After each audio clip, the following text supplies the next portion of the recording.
Welcome to the No BS Spiritual Book Club's live streaming interview series, where leading new thought teachers, speakers, and authors share the intimate stories behind the 10 best spiritual books that inspired them the most on their spiritual journey. From well-known classics to hidden gems you might never have heard of, the No BS Spiritual Book Club saves you time and money by sharing reliable recommendations from those who've walked the path before you.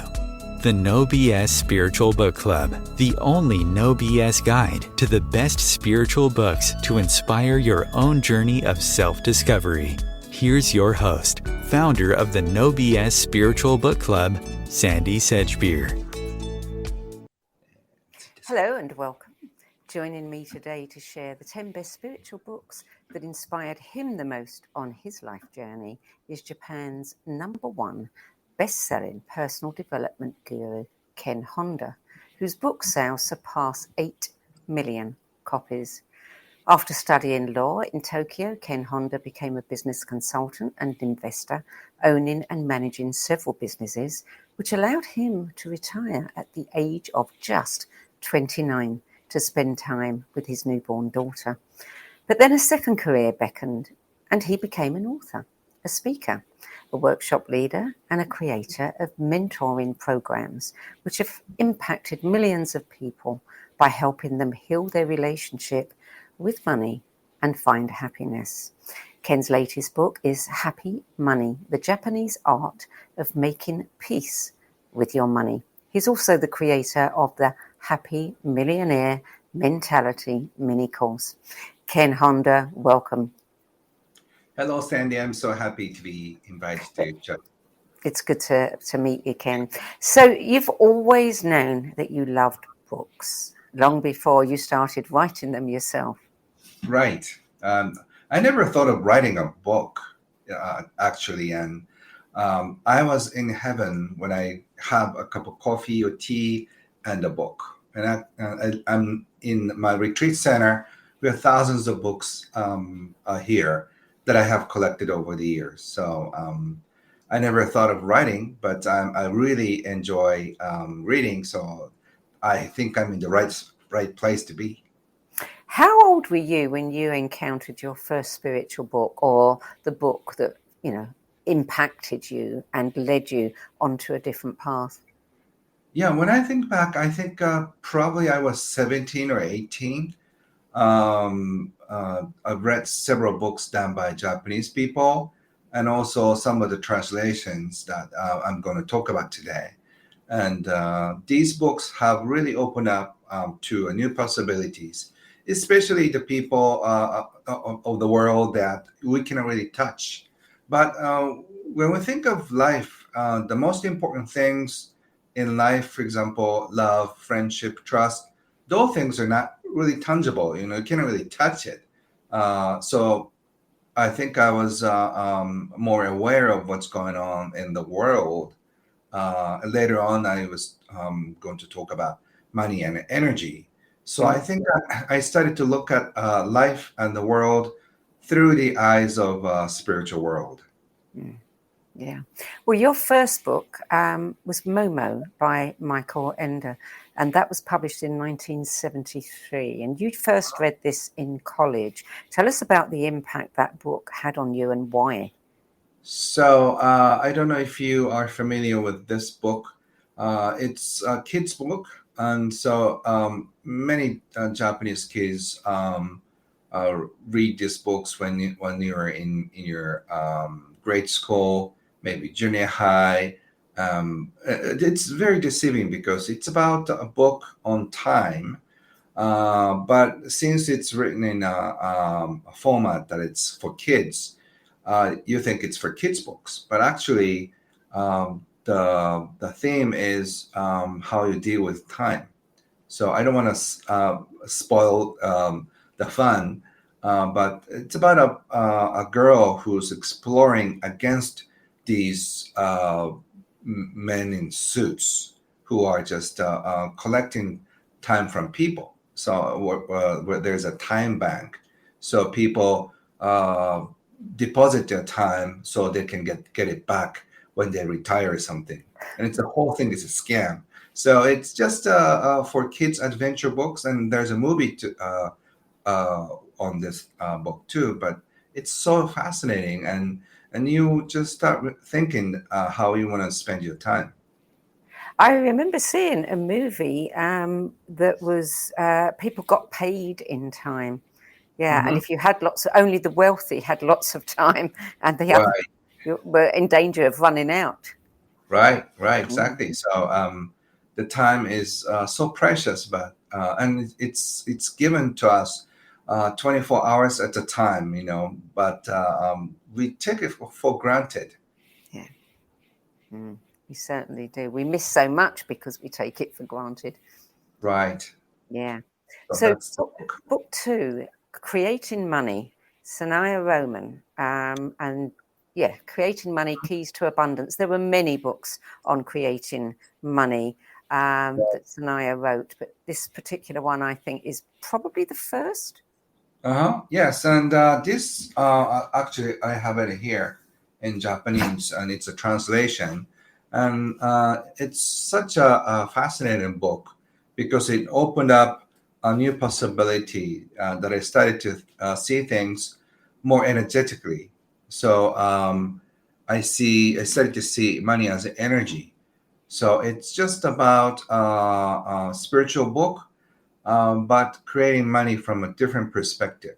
So this book will really open up to a new level that you see things very differently. Yeah, you said that it you felt that it touches our emotions in unexpected ways. The only emotion most people feel around money, the only Hmm. two emotions are either despair when they don't have any and exhilaration when they think that they've gained more than they should. Yes, exactly. So those things in this book. So you're going to learn a lot if you like my books. Mm. And if people haven't read your books, then do you think that this might inspire them to do so?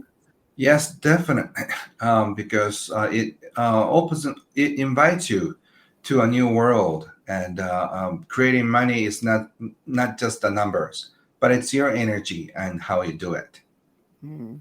And that was a revelation to you that money was Exactly. energy. It's a hard Yeah. one for people to grasp. Right. Can say it again, please? Hard. It's hard for some people to grasp that money is energy. Yes, but when you think of it, when you get money, you feel sometimes very good, sometimes very squeezed, or sometimes you become a slave, Mm. because we feel the energy behind money, and the control and the love and the hostility behind the money.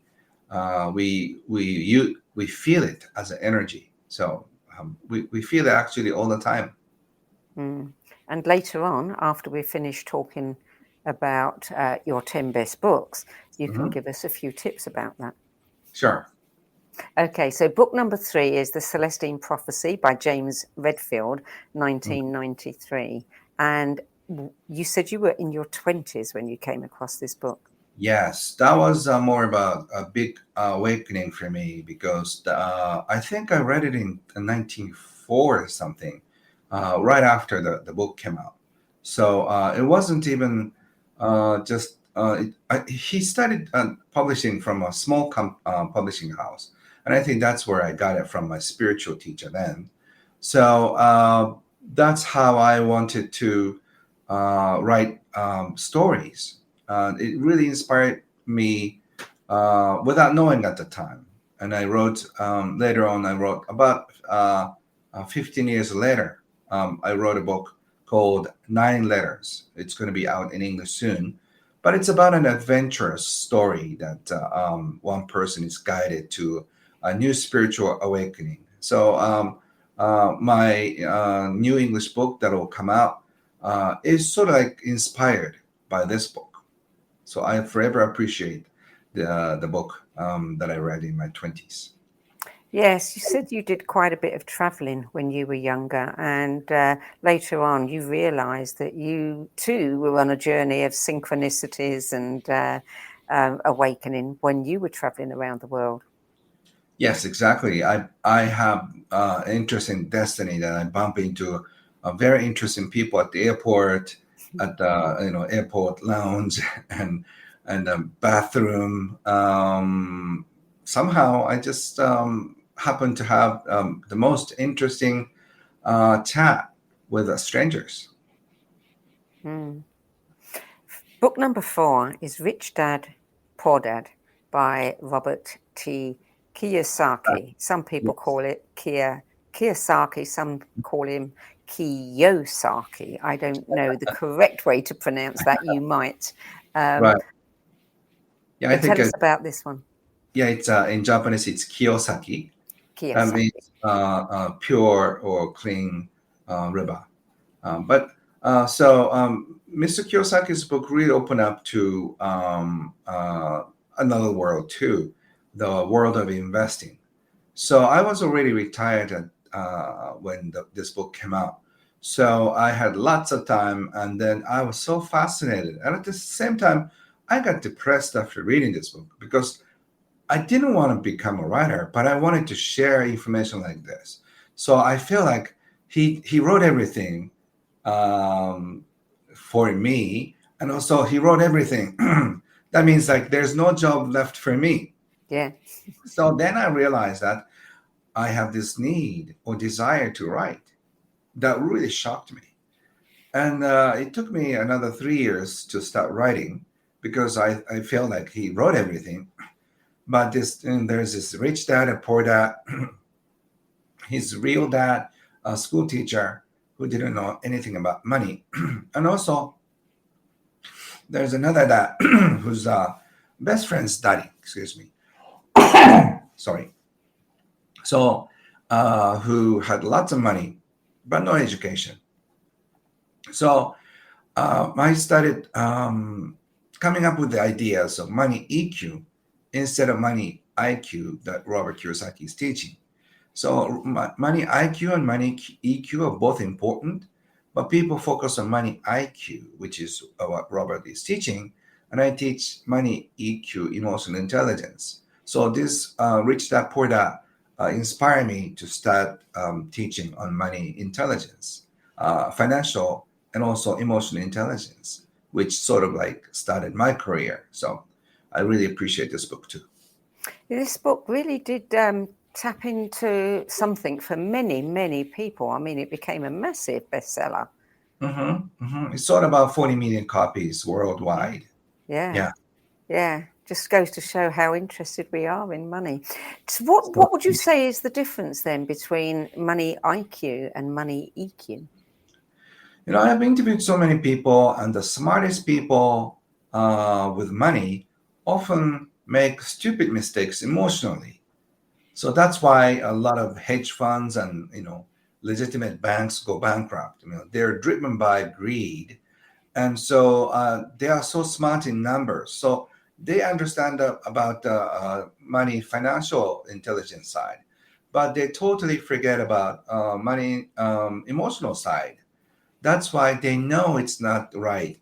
They know it's gone wrong. They know it could have lead to catastrophe, but they do it anyway because the numbers game just gets them into this money game. It's interesting, isn't it? Because one would assume that all of these bankers, these very important people, Hmm. they're ordinary human beings. They Right. have families. They obviously must have experienced love and compassion and all the finer emotions. But somehow, when they're doing their job, Hmm. that doesn't seem to come into it at all, does it? Right. Right. So somehow you lose touch with your emotions. Mm. So that way, those smart people become monsters, and they lose track of what's right for people. Yeah, seems like a complete split. They're totally in the left brain. Right, and that's Yeah. what's happening in the world, which scares me a lot. Mm.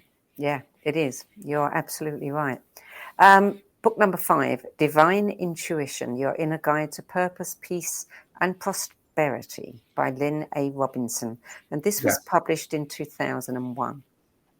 Right. So I moved to the United States in 2005 or six for 2 years. And I read this book then, so it's about 4 years after the publication. And I got this intuition that I really wanted to meet this author. It never happened to me. So I thought, as long as I was in the US, I'm in US, I can probably meet this person within 5, 6 hours, instead of flying over the Pacific. And I found out that she lives 5 minutes from where we live.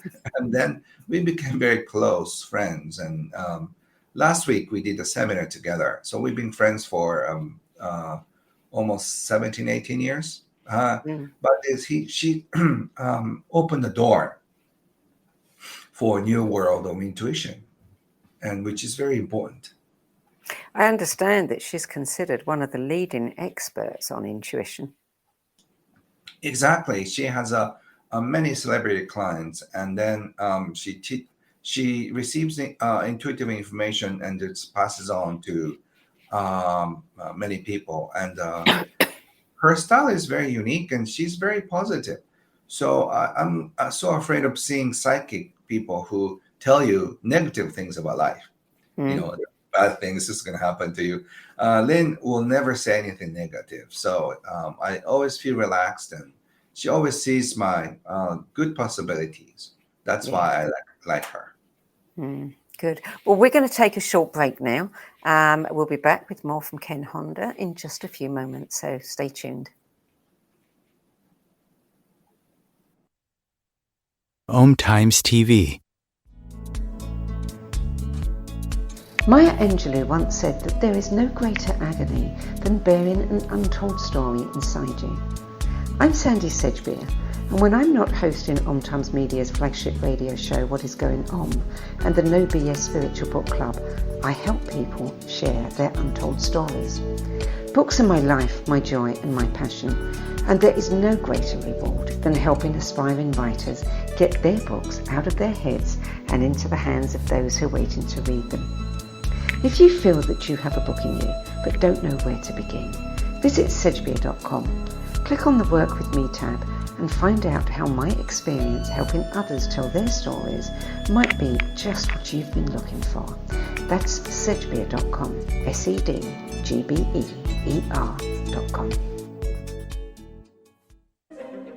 Imagine becoming a super influencer. Reinvent yourself, invest in your brand, and then manifest your success with a robust spheric approach. OMTimes Media and Broadcasting offers a unique and multifaceted way to become the spiritual and conscious influencer you deserve to be by putting your message across our powerful platform with its proven record of integrity and excellence. Through our produced shows, OMTimes offers the opportunity to become a social media TV personality, a radio show host, an OMTimes magazine columnist, and a syndicated podcaster, all in one shot. By live streaming your show on OMTimes TV and broadcasting it across the extensive OMTimes radio and TV networks, you become more than a host. You become an ambassador and a force for positive change. OMTimes. Open yourself to the possibilities. There are 16 million children struggling with hunger in America. That's 1 in 5 daughters, sons, neighbors, and classmates who don't know where their next meal is coming from. Yet billions of pounds of good food go to waste every year. It's time we do something about it. Feeding America is a nationwide network of food banks that helps provide meals to millions of kids and families in need. Visit feedingamerica.org to help them feed even more. Together, we can solve hunger. Together, we're feeding America.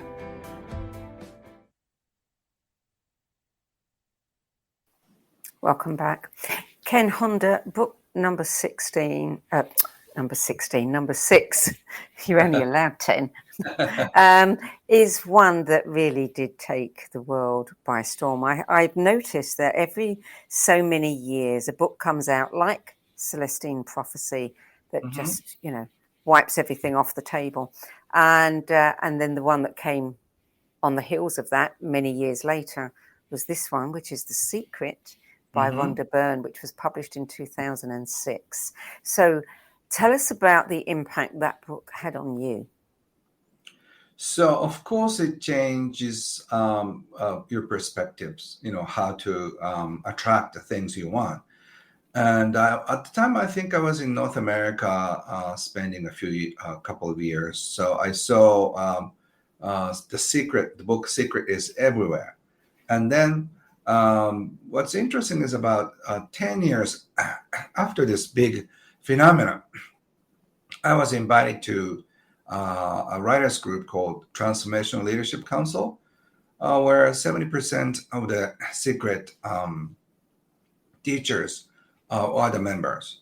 So I became very close to the people who are in Secret, like Dr. John Gray, Jack Canfield, and Dr. John DiMartini. And 2 weeks ago, I was with Reverend Michael Beckwith.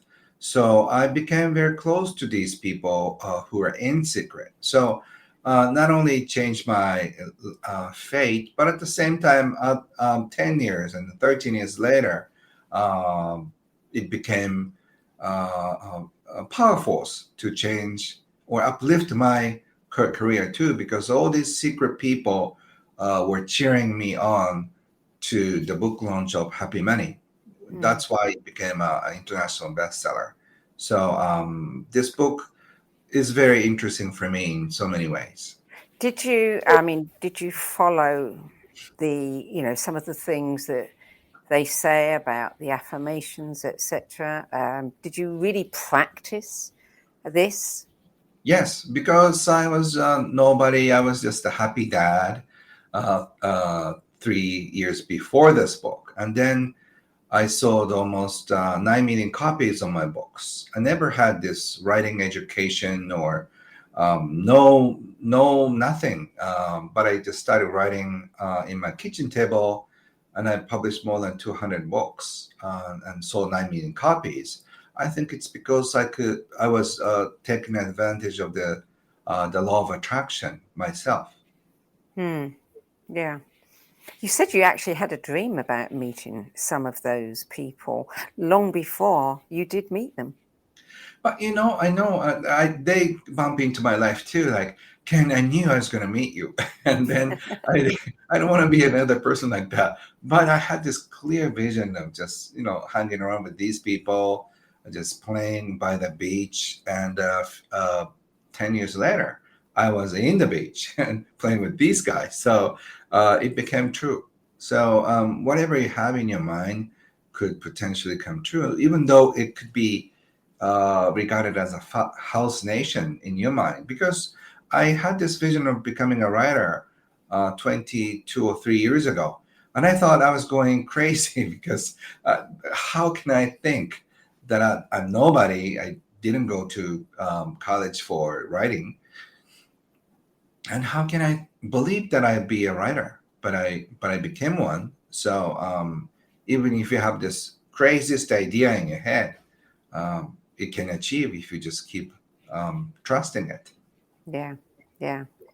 Book number 7 is the classic Think and Grow Rich by Napoleon Hill, published in 1937. Maybe, the book that started the whole movement of people using their intention to change their lives. Yes. And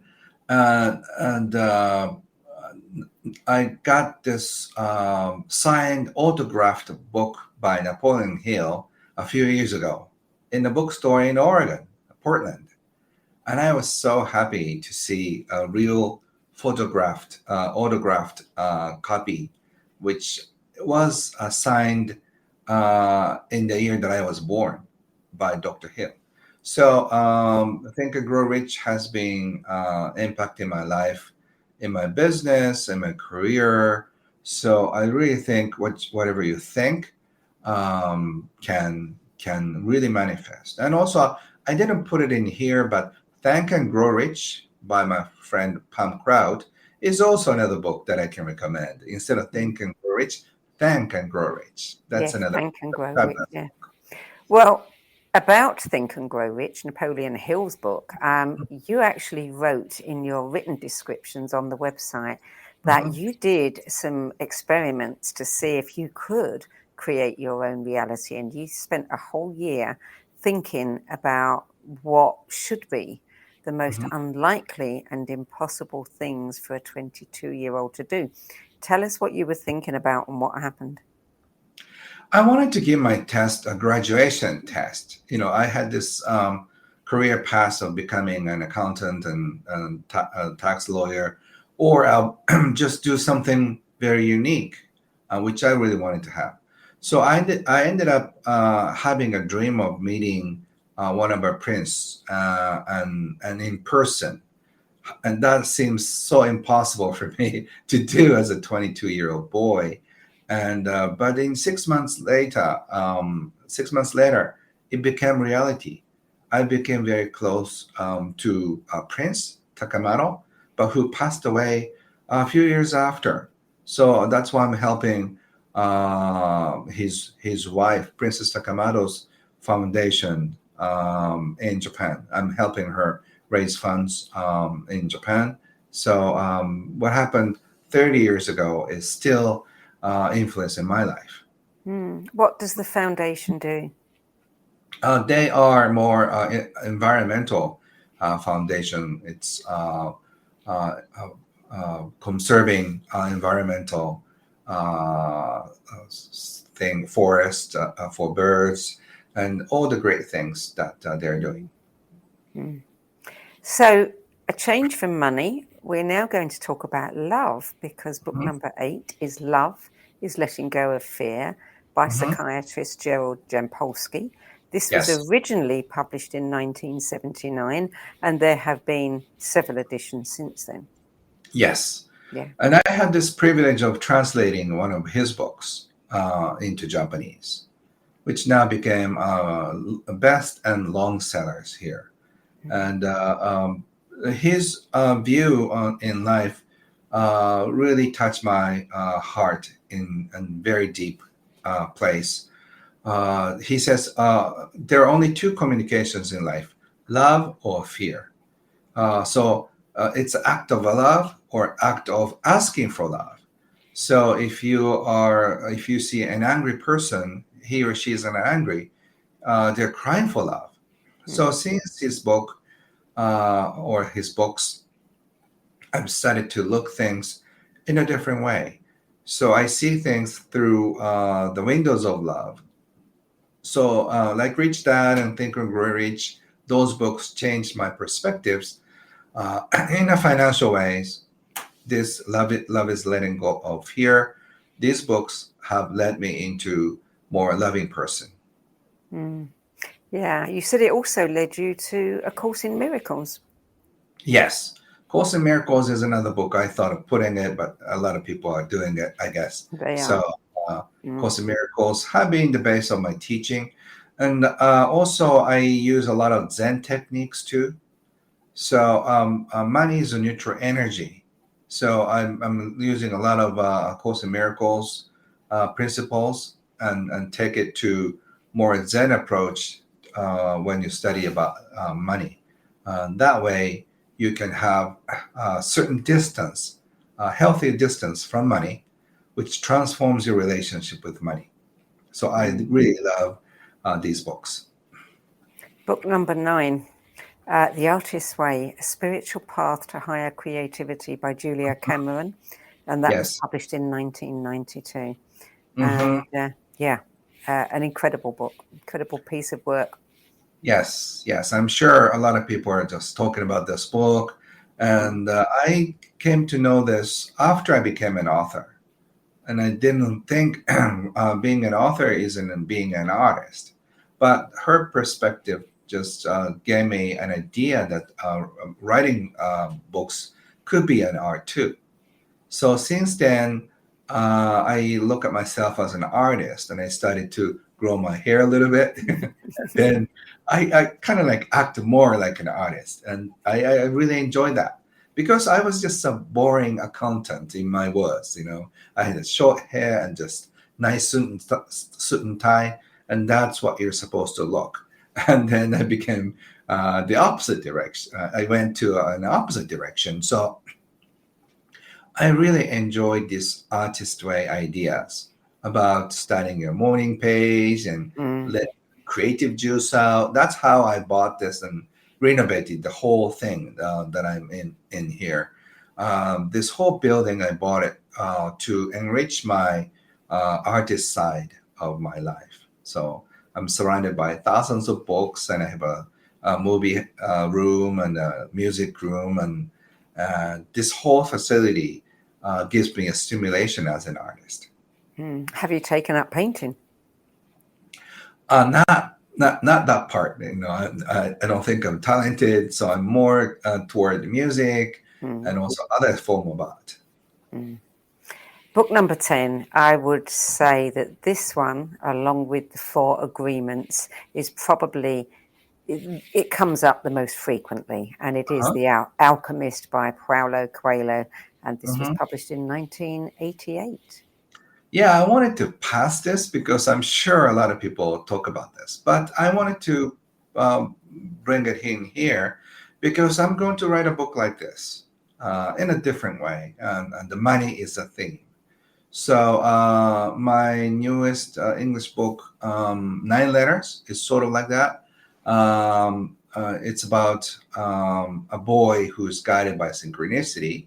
So this alchemist has given me so much inspiration. So let's see what's going to come out in the next few years. I started writing it already. So you may remember a few years later, Ken was talking about Alchemist, and his book is sort of like that in a different way. But this book, you said it inspired to travel more. Inspired you to travel more.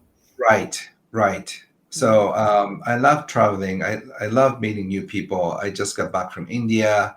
I went to Rishikesh, the sacred place for yoga. I attended the International Yoga Festival, Nikatan, a beautiful center.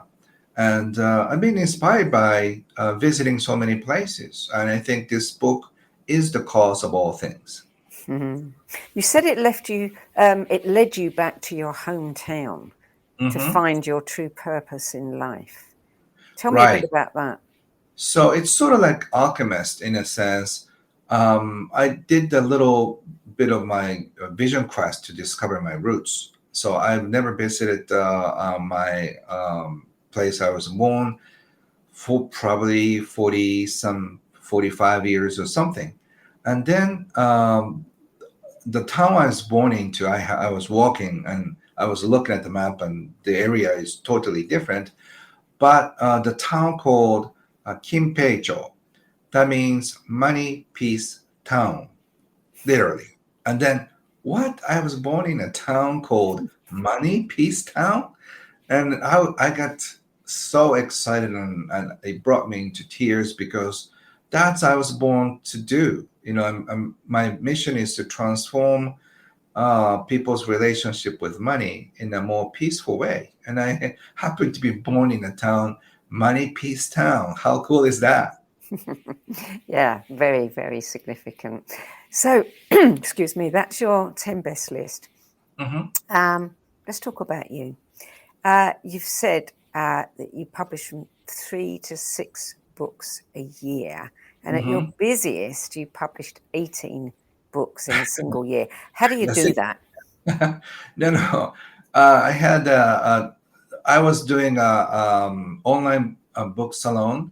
That means people get a book a month, and we charge only $8.88, and you can get online book a month, and we had like 20,000 people membership.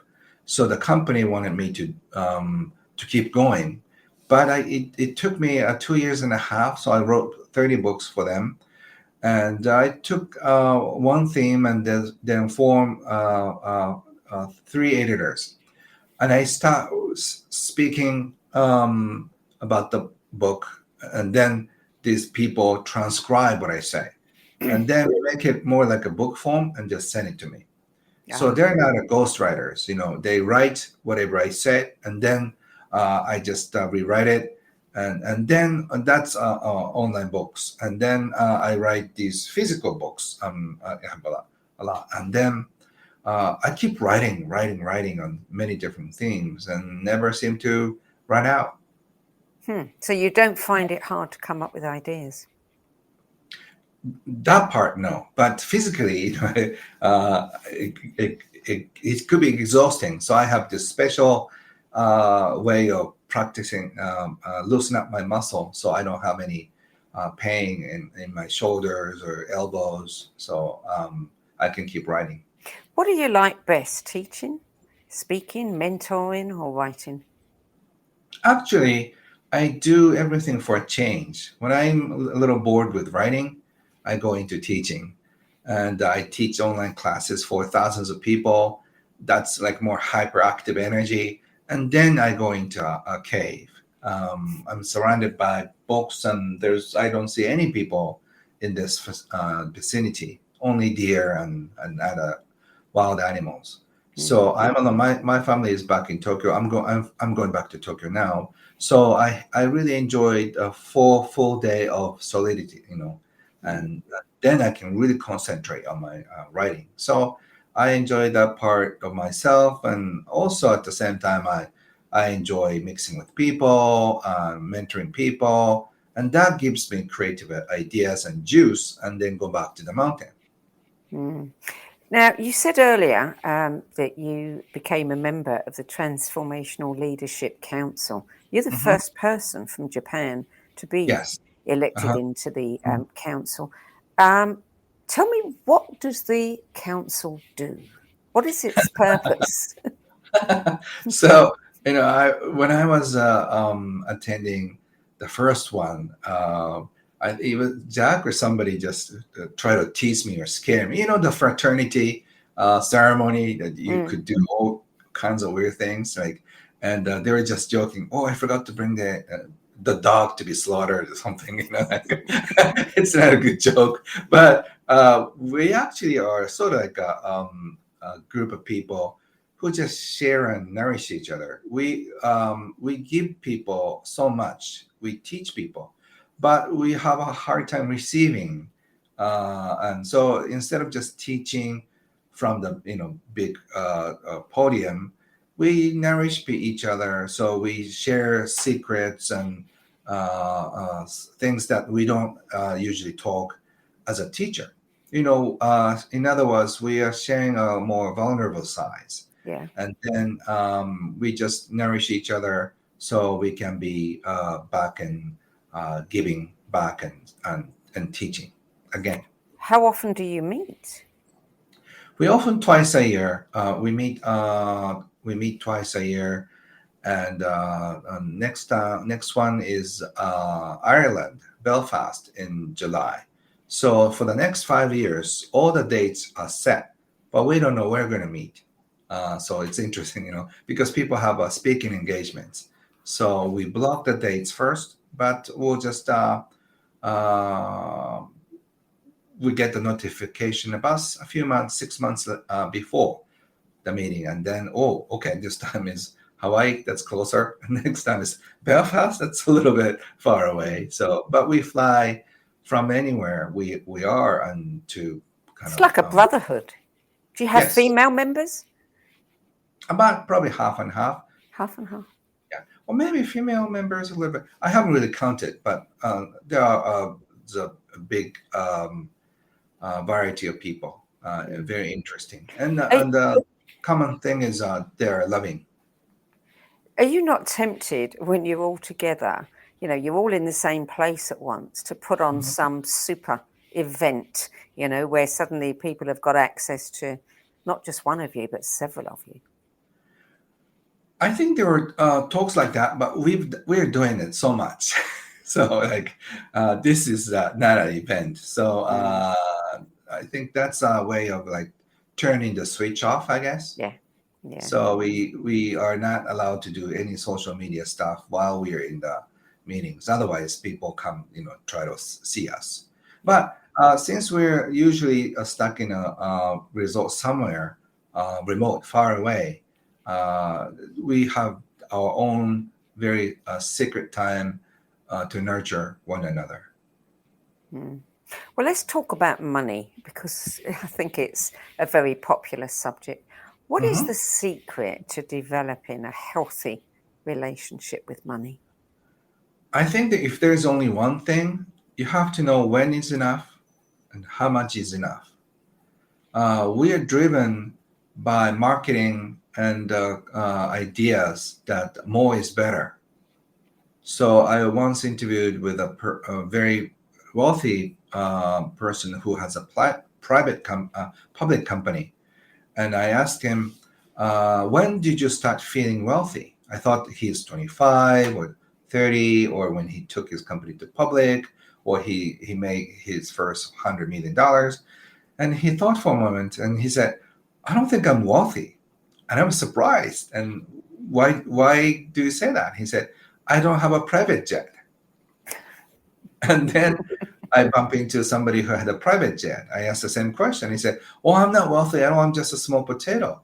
Why is that? And he pulls over to his uh, private jet terminal, like Terminal E or something. And then he's so small because around his small airplane, there's so many big ones, like president has. So he's complaining, "My plane only seats 6 people. It's just like a car, But here you are, like a big airplanes with living room and a piano, grand piano, and everything is in so, and I don't feel I'm particularly wealthy because all his friends are like that. So I realized that you have to know when is enough. Otherwise, you will be driven. If your private jet is small, you want a bigger one. And then if you have a big private jet, you want to change the whole furnitures into uh, Hermes or something, high brand. And then there's no end to it. I remember back in the crash of 2008, reading about somebody, multimillionaire, who had committed suicide because Mhm. he was down to his last 2 million, Right, which, you know, really supports what you've just said. That right. clearly was not enough for him. But it becomes like a disease, doesn't it? When people, they don't see how much they've got. Their eye is always on more, more, more. Yes, yes. So that's why I wrote a book about 10 years ago. It's for a kids book. It's like Momo. So the title is Where Has My Money Gone? And it's about Elephant's Village. It's going to be out a few weeks, so you're going to enjoy reading it. It teaches about how money can influence your life emotionally, and unless you really get this, you will be driven by money and all the marketing ideas that you're Mm, supposed to spend more money. mm. You also teach about happiness. People Hmm. often think that money is the ultimate secret to happiness. What do Hmm. you think? So money can buy happiness to some extent because it definitely money can do all the chores. So you can let other people handle your stuff, but you cannot buy happiness because happiness comes in when you do what you love, when you truly enjoy your life. Money comes in, and then if you can enjoy your money, it really enriches your life. But money itself does not really help you to feel happiness because most of the happiness factor comes in form of relationships.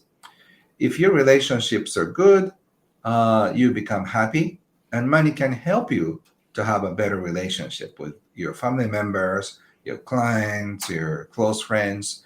But if you're really messed up with money, your relationships could be in danger too, because a lot of reasons for divorce is money related issues. Mm, So if you do money right, it helps you to gain happiness. But happiness has different factors, and money can help you. So it's like money can take you to a certain extent, but you have to climb the mountain from from mm. from that place. Some people feel, this concept that doing what you love Mhm. means that the money will automatically follow. Some people will answer, yes, but I don't have enough money to do what I love. I'm too busy earning a living. Right, So right. what do you say to them? Yes, that's why I wrote my national bestseller about also 12, 13 years ago. The title is "Do What You Love and Make Sure Money Follows You," because the people know about the first part. First half is do what you love. The second half is make sure money follows you. You have to have a system set up so doing what you love brings you the money. So, for example, if you just stop blogging and then just keep doing it every day, that's great for you, but that doesn't bring you any money.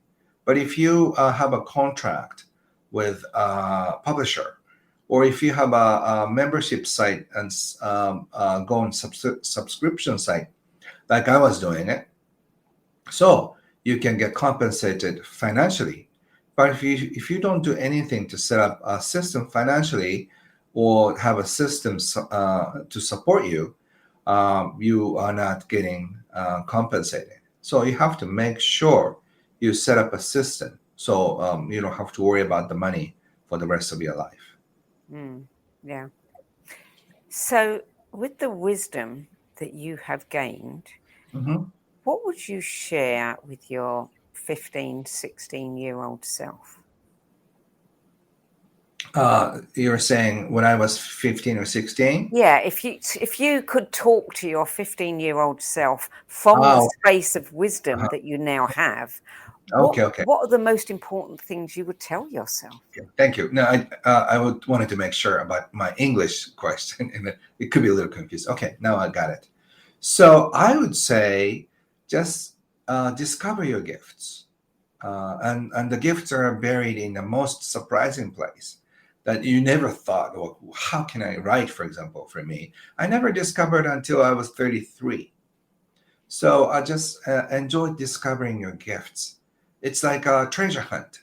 Just figure out what you're good at, figure out what you love, and doing what you love and living with the person whom you love most and surrounded by the most loving people in your life can cause you to feel more happy. So do what you love, find what you're good at, find love for yourself, and the rest will take care of by itself. Hmm. With all the success you've had, with all the books that you've written, um, what's your next goal? Do you have another goal, or are you going to keep doing what you're doing? So I'm tempted to stop everything and then start growing organic vegetables once in a while, but I'm too excited to share what I know. So like joining an event or like being interviewed by somebody like you who's so highly intellectual and warm and generous. This can be more fun than organic vegetables. So I love meeting new people. I love sharing what I know because it just impacted my life and I've impacted millions of people's life this way. So I bump into a lot of people who say that their life had changed because of my books. So I will just keep doing more in other languages now. I love doing it in English, even though it's a little hard, but it's a fun challenge for me. So I love teaching in a foreign language, and I start traveling more to Africa and Arabic countries and the places I've never been. And this is my joy and also excitement. So I think I'll keep teaching, keep traveling, keep discovering new things. Mm. Well, before we close, I want to go back to the beginning and the introduction. And I told our viewers that you retired at the age of 29 to Mhm. spend more time with your newborn daughter. Who is now 24. I was going to ask you, how old is she now and what is she doing? Oh, she became a inspirational singer, and we shared the same stage a few times last year. She sings, and I speak. And people love this father-daughter combination. So we're going to probably do a few more before she gets tired of me. So I really enjoy this beautiful relationship. I respect her as a beautiful singer.